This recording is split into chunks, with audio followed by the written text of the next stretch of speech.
उजरल वीराना के आबाद करे वाली छे। प्रेम से कहिया दुर्गा मैया की। अपने सुधार सी ARV प्रोडक्शन के भक्तिमय प्रस्तुति। हम की कहिया तोरा माँ भवानी, माँ हालत हमर सब जानै छे। हम की कहिया तोरा माँ भवानी, माँ हालत हमर सब जानै छे।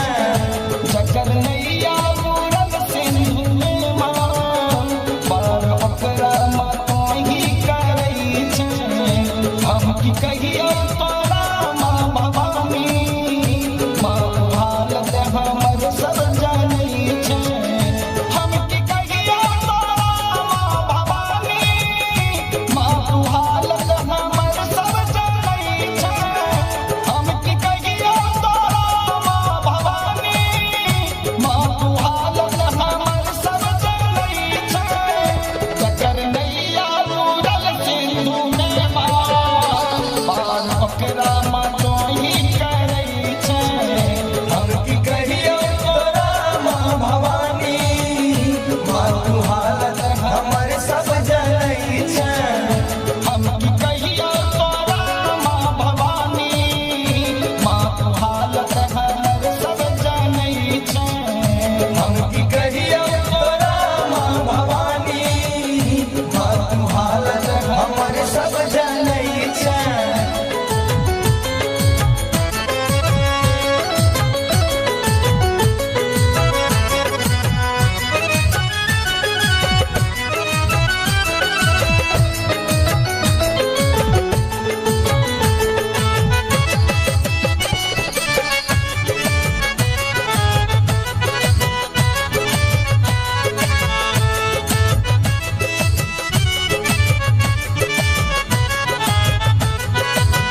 Music by Pawan studio Kushinagar.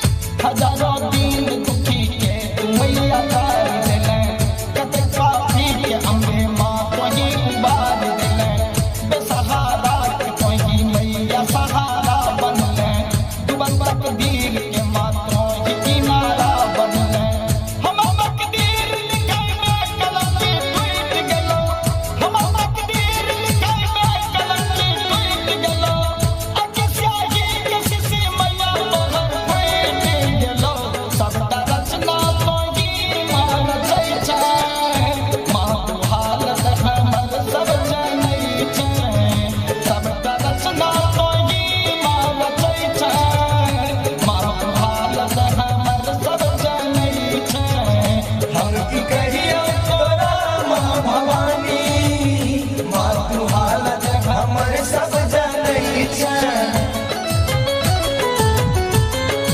प्रेम से कहिया दुर्गा मैया की।